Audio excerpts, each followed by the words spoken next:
السلام علیکم ورحمۃ اللہ وبرکاتہ۔ پارہ نمبر 30 سورۃ البروج۔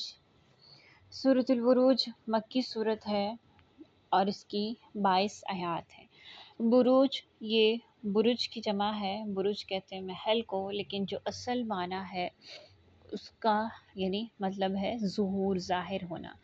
اور یہاں جو معنی مراد لیا ہے یہ ہے کواکب، یعنی ستاروں کی جو منزلیں ہوتی ہیں، ان کے نکلنے کی جگہ، ان کے ظاہر ہونے کی جگہ، اس کو کہا جاتا ہے بروج۔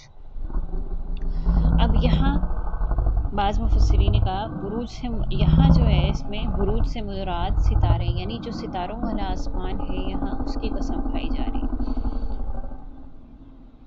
بسم اللہ الرحمن الرحیم۔ والسماء، اور قسم ہے برجوں والے آسمان کی۔ برجوں والا آسمان یعنی وہی جو آسمان سے مراد جو چاند یا ستاروں کی منزلیں بھی مراد ہیں، یا پھر ستاروں والا آسمان، ستارے بروج سے مراد ستارے بھی ہیں۔ اور وعدہ کیے ہوئے دن کی، اور قسم ہے اس دن کی جس دن کا وعدہ کیا گیا، مراد ہے اس سے قیامت۔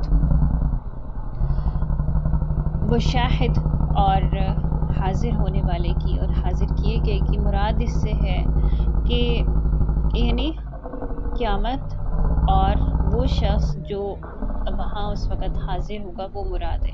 اور دوسرا مطلب اس کا یہ بھی ہے کہ اس دن جس نے جو کام کیا ہوگا یعنی وہ خود حاضر ہوگا، اور جو کام کیا ہوا ہوگا اس کو حاضر کیا جائے گا، یعنی شاہد اور مشہود۔ تو یہ بھی مراد لیا ہے، اور اس سے مراد قیامت بھی اور جو وہاں لوگ ہوں گے وہ بھی مراد ہے۔ اب یہ جو صورت ہے اس میں یہ کب نازل ہوئی، اس کے نزول کا زمانہ کیا تھا؟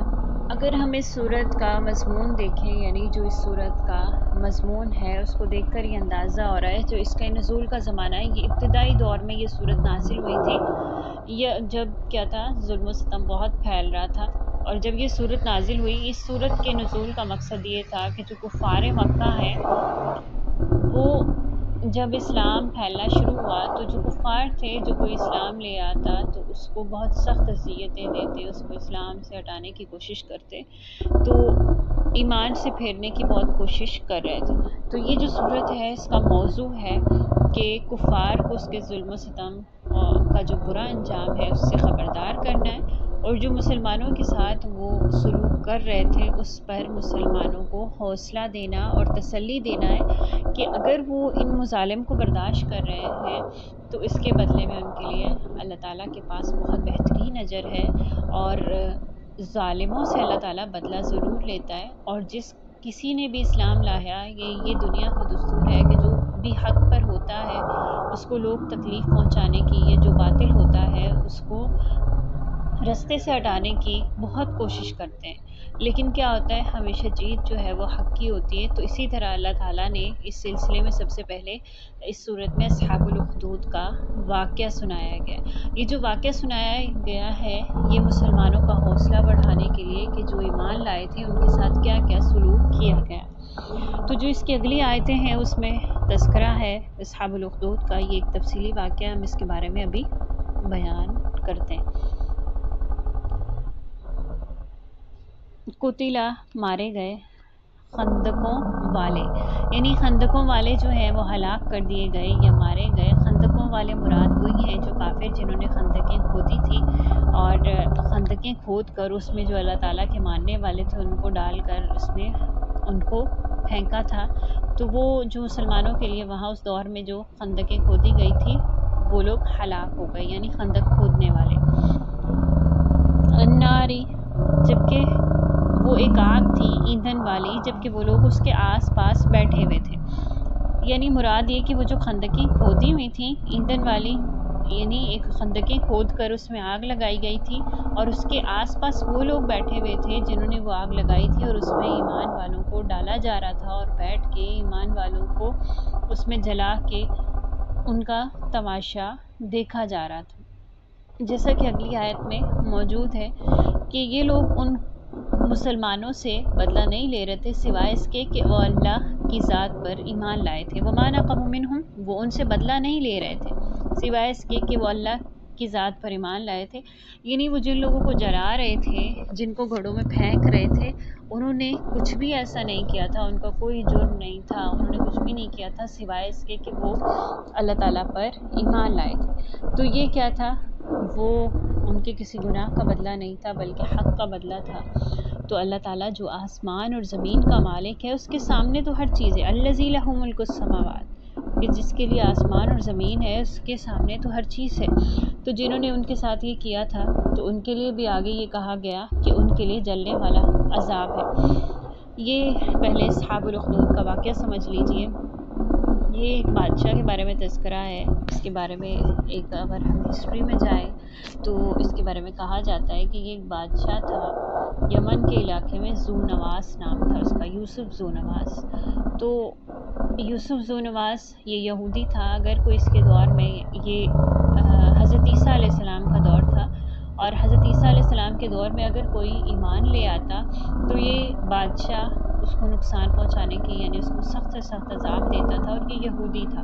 تو اس کے سامنے یہ جو کوئی بھی ایمان لاتا اس کے سامنے یہ بات رکھی جاتی تھی کہ یا تو تم یہودی مذہب اختیار کر لو، عیسائیت کو چھوڑ دو، یعنی اس کو مسیح مذہب کو چھوڑ دو، حق کو جو ایمان لے آئے ہو اس سے پھر جاؤ، مذہب یہودیت اختیار کر لو، ورنہ تمہیں کیا ہوگا، مار دیا جائے گا۔ تو کچھ لوگ تو ایسے ہوتے تھے جو ڈر کے مارے ایمان لے آتے تھے، یعنی یہ بہت ہی ظالم بادشاہ تھا، اور کچھ لوگ جو تھے وہ ایمان نہیں لاتے تھے۔ تو جو لوگ ایمان سے حق سے نہیں ہٹتے تھے، تو جو لوگ ایمان سے نہیں یعنی حق سے نہیں ہٹتے تھے تو ان کو کیا کرتا، قتل کر دیا جاتا۔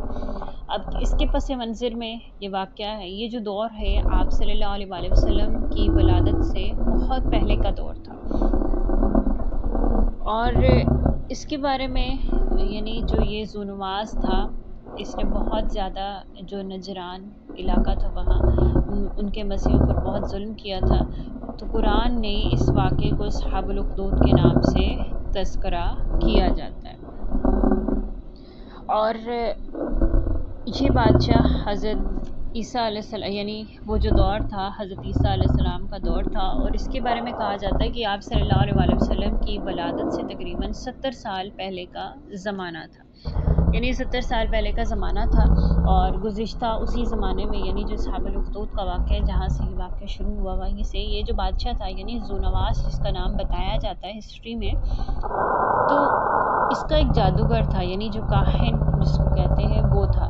جب کاہن بوڑھا ہو گیا تو اس نے کہا، بادشاہ سے کہا کہ مجھے ایک ذہین لڑکا دو جس سے میں یہ والا جو علم ہے جادوگر کاہنیت یہ سکھا سکوں۔ تو بادشاہ نے ایک سمجھدار لڑکا تلاش کیا اور اس کے حوالے کر دیا۔ تو لڑکا راستے میں جب وہاں سے گزر کر کاہن کے پاس جاتا تھا تو راستے میں ایک راہب کا بھی مکان تھا، تو یہ کیا کرتا تھا، لڑکا اس کا آتے جاتے اس راہب کے پاس بیٹھ جاتا، اس کی باتیں سنتا، اس کو اچھی لگتی تھی، اسی طرح یہ سلسلہ چلتا رہا۔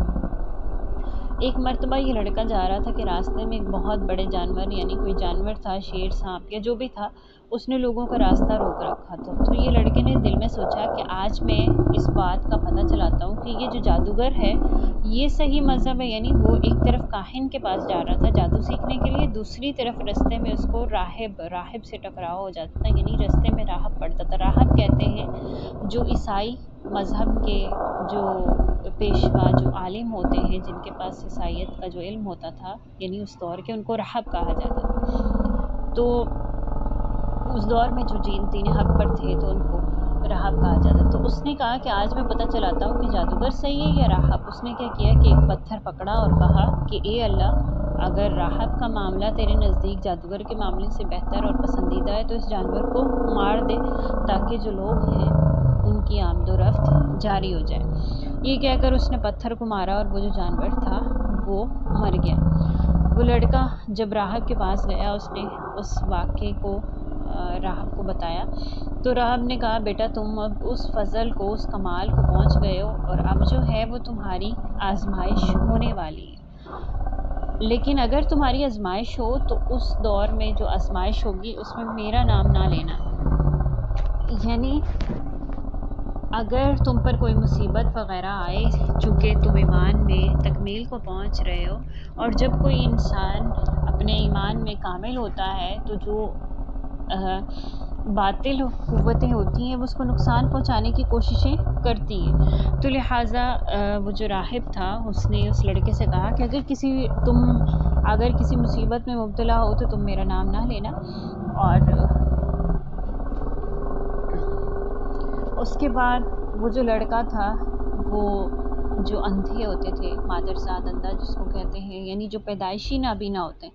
ایک ہوتا ہے نابینا کہ کسی بیماری کی وجہ سے نابینا ہو گیا تو اس کا علاج ممکن ہوتا ہے. جس بیماری کی وجہ سے نابینا ہو، اگر کوئی شخص ہے یا کوئی بچہ جو پیدا ہوا تھا تو وہ بینائی اس کی تھی لیکن بعد میں وہ نابینا ہو گیا، اس کو نظر نہیں آتا تو اس کا علاج ہوتا ہے. لیکن اگر کوئی بچہ پیدا ہی نابینا ہوا تھا، یعنی اس کی آنکھیں جب وہ پیدا ہوا تھیں نہیں، اس کی آنکھوں میں نور ہی نہیں تھا، تو وہ کیا ہوتا ہے مادرزاد اندھا اس کو کہا جاتا ہے، اور جس کی کیا ہوتا ہے جس کا کوئی علاج نہیں ہوتا. تو وہ جو لڑکا تھا وہ جو پیدائشی نابینا ہوتے تھے مادرزاد اندھے، ان کا برس والوں کا اور ایسی جو بیماریاں ہوتی تھیں ان کا علاج کرتا تھا. لیکن اس شرط پہ کرتا تھا کہ تم اگر اللہ پہ ایمان لے آؤ گے تو میں کیا کروں گا، تمہارا یہ مرض ٹھیک کر دوں گا. اسی شرط پر اس نے بادشاہ، یعنی ایک دفعہ جو بادشاہ تھا جس بادشاہ نے اسے بھیجا تھا، اسی بادشاہ کا ایک ساتھی اس کے پاس آیا جس کی آنکھیں جو تھیں وہ نابینا، یعنی نابینا ہو چکا تھا. تو اس شخص نے کہا کہ اللہ سے دعا کرو میری آنکھیں ٹھیک ہو جائیں. لڑکے نے یہی کہا کہ ٹھیک ہے میں دعا کروں گا، تم ایمان لے آؤ تو میں اللہ سے دعا کروں گا، وہ شفا دے دے گا. چنانچہ اس نے اللہ سے دعا کی اور اس کی جو دعا تھی اس سے وہ شفا یاب ہو گیا. اب یہ خبر جو تھی یہ بادشاہ تک پہنچ گئی. جب بادشاہ تک پہنچی تو وہ بہت پریشان ہوا، اور بعض جو اہل ایمان تھے، یعنی جو بعض ایمان والے تھے، ان کو تو وہیں قتل کروا دیا. لیکن اس لڑکے کے بارے میں اس نے چند آدمیوں سے کہا کہ ایسا کرو کہ اسے پہاڑ کی چوٹی پر لے جاؤ اور لے جا کر نیچے پھینک دو. چنانچہ وہ جو بادشاہ کے لوگ تھے وہ اس کو لے گئے اور لے جا کر پہاڑ کی چوٹی پہ کھڑا کیا اور نیچے پھینکنے لگے. تو لڑکے نے دعا کی اور وہاں اس کی دعا سے پہاڑ میں لرزش پیدا ہوئی اور وہ سب لوگ وہیں مر گئے اور وہ بچ گیا. جب وہ بچ کے واپس آیا تو بادشاہ نے دوسرے آدمیوں کے سپورٹ کر کے کہا کہ اسے کشتی میں بٹھا کے لے جاؤ اور سمندر کے بیچ میں لے جا کے اسے پھینک دینا. تو وہاں بھی اس نے یہی کیا کہ دعا کی، اور وہ جو کشتی تھی اللہ کے حکم سے اس کی دعا سے کشتی الٹ گئی اور سب لوگ غرق ہو گئے لیکن وہ بچ گیا. اس لڑکے نے بادشاہ سے کہا کہ اگر تم مجھے ہلاک کرنا چاہتے ہو تو اس کا صرف ایک ہی طریقہ ہے کہ تم ایسا کرو کہ کھلے میدان میں لوگوں کو جمع کرو اور کہو کہ بسم اللہ رب الغلام کہہ کر مجھے تیر مارو تو میں مر جاؤں گا. تو چنانچہ بادشاہ نے کیا کیا کہ بہت سارے لوگوں کو میدان میں جمع کیا اور ایسا ہی کیا. تو اس سے کیا ہوا کہ وہ لڑکا تو مر گیا، لیکن جو سارے لوگ جو دیکھ رہے تھے وہ پکار اٹھے کہ ہم اس لڑکے کے رب پر ایمان لائے. جو بادشاہ تھا وہ بہت زیادہ پریشان ہوا، چنانچہ اس نے اسی وقت کہا کہ یہاں خندقیں کھودی جائیں اور اس میں آگ جلوا دی جائے. اگر تو کوئی آگ سے ایمان سے منحرف ہوتا ہے تو اس کو چھوڑ دیا جائے اور جو ایمان سے نہیں پھرتا اس کو آگ میں پھینک دیا جائے. اسی طرح بہت سارے لوگ آتے رہے اور وہ وہاں دیکھتے رہے، یعنی ان کو آگ میں پھینکتا ہوا دیکھتے اور ان کو جلتا ہوا دیکھتے رہے، یہاں تک کہ ایک عورت آئی اور جس کے پاس ایک بچہ تھا. پہلے تو وہ ذرا سہم گئی اور پھر جب وہ سہمی تو وہ جو بچہ تھا وہ بول پڑا کہ میری ماں صبر کرو، تم حق پر ہو. صحیح مسلم کی یہ حدیث صحیح مسلم کی کتاب میں اس کا واقعہ ملتا ہے، اور بعض واقعات دوسری طرح پر تھوڑے مختلف بھی بیان کیے گئے ہیں جس سے مختلف ہیں، لیکن متعدد جگہ پر متعدد واقعات بیان کیے گئے ہیں. وہ اسی کا حصہ ہے، مختلف جگہوں پر مختلف ذرا واقعات بیان کیے گئے. تو چنانچہ اصحاب الاخدود کا یہ میں نے تفصیلی واقعہ بیان کیا کہ اصحاب الاخدود کا یہ واقعہ ہوا تھا کہ جس پر انہیں جلا دیا گیا تھا. ایمان والوں کو، جو لوگ ایمان لاتے ان سب کو جلا دیا گیا تھا، اور وہاں بادشاہ اور اس کے لوگ بیٹھے دیکھ رہے تھے. اور اس کے بعد جب ان کو جلا دیا تھا اس کے بعد اس بادشاہ پر اللہ کا عذاب آیا تھا اور اس کی قوم پر بھی. اگلی آیت میں، آیت نمبر 10 میں، ان الذین، بے شک جن لوگوں نے مسلمان مردوں اور عورتوں کو ستایا اور پھر توبہ بھی نہ کی تو ان کے لیے جہنم کا عذاب ہے اور جلنے کا عذاب ہے۔ یعنی یہ ان کے بارے میں بیان کیا جا رہا ہے کہ جو اللہ کے بندوں کو، مسلمان مردوں اور عورتوں کو تنگ کرتے ہیں لیکن اس کے بعد توبہ نہیں کرتے، کہ ان کے لیے دنیا میں بھی اللہ نے عذاب رکھا ہے اور آخرت میں بھی ان کے لیے جہنم کا عذاب ہے۔ بے شک وہ لوگ جو ایمان لائے، انہوں نے نیک کام کیے، ان کے لیے باغات ہیں جن کے نیچے نہریں بہہ رہی ہیں۔ یعنی وہ لوگ جو اللہ پہ ایمان لے آتے ہیں تو ان کے لیے تو جنت میں باغات ہیں اور ان کے نیچے نہریں بہتی ہوں گی، اور یہی کامیابی یہ ہے کہ دین حق پر ہوتے ہوئے مر جانا، چاہے دنیا میں کتنی اذیت تکلیف نہ ہو۔ جیسے کہ ایک حدیث میں بھی ہے کہ دنیا جو ہے وہ مومن کے لیے قید خانہ ہے اور کافر کے لیے جنت ہے۔ اور اگر ہم دیکھیں تو ہم مسلمان دیکھیں اگر تو ذرا مصائب پہ آج کے مسلمان پریشان ہو کے کہتے ہیں کہ ہمارے ساتھ ہی کیوں ایسا ہوتا ہے، جبکہ ہم تو نماز پڑھتے ہیں، روزہ رکھتے ہیں۔ اگر دیکھا جائے تو جو حق پر زیادہ ہوتا ہے، جس کا ایمان زیادہ پختہ ہوتا ہے، ان کو تو زیادہ آزمایا جاتا ہے۔ تو لہٰذا اس صورت سے ہمیں بہت سبق ملتا ہے، حوصلہ ملتا ہے۔ یہ صورت اس دور میں نازل ہوئی تھی جب مسلمانوں کے ساتھ بھی مصائب ہو رہے تھے۔ اگر کسی کا کوئی غلام ایمان لے آتا تھا تو اس کے ساتھ بہت برا سلوک کیا جاتا تھا، جیسے کہ آپ اگر حضرت بلال کا واقعہ پڑھیں تو اس میں بھی یہی تھا کہ جب وہ ایمان لے آئے تو انہیں ریت پر لٹایا جاتا، ان کے ساتھ کیا سلوک کیا جاتا۔ تو یہ صورت بھی اسی طرح اس دور میں نازل ہوئی تھی کہ مظالم پر جو صبر کرنے والے ہیں حق کے لیے، ان کے لیے اللہ کے پاس بہت بڑا اجر ہے، چاہے وہ اس دور میں تھے، چاہے وہ نبی کی نبوت کا جو ابتدائی دور تھا اس دور میں تھے، چاہے وہ حضرت عیسیٰ علیہ السلام یعنی حق اس وقت اس دور میں تھے، اس وقت چونکہ وہی دین حق تھا، چاہے وہ اس دور میں حق پر تھے، مظالم برداشت کرنے والے تھے، وہ سب کیا ہیں؟ جنتی ہیں۔ یا پھر وہ اس دور میں اگر حق پر ہیں تو بھی کیا ہے؟ وہ ان کے لیے تسلی ہے اور وہ جنتی ہے۔ ان بطشا ربی کا، بے شک تیرے رب کی جو پکڑ ہے وہ بہت سخت ہے۔ یعنی اللہ تعالیٰ کی جب پکڑ ہے، جب وہ پکڑنے پہ آتا ہے تو کوئی نہیں چھوٹتا، اور اس کی پکڑ تو بہت سخت ہے۔ بے شک وہی پہلی مرتبہ پیدا کرتا ہے، وہی دوبارہ پیدا کرنے والا ہے، یعنی وہ جو چاہے کرتا ہے۔ یہ یعنی جب اللہ تعالیٰ نے انسان کو پہلی مرتبہ پیدا کیا ہے تو پھر قیامت والے دن دوبارہ بھی اسی طرح پیدا کیا کرے گا جیسے پہلی مرتبہ پیدا کیا تھا۔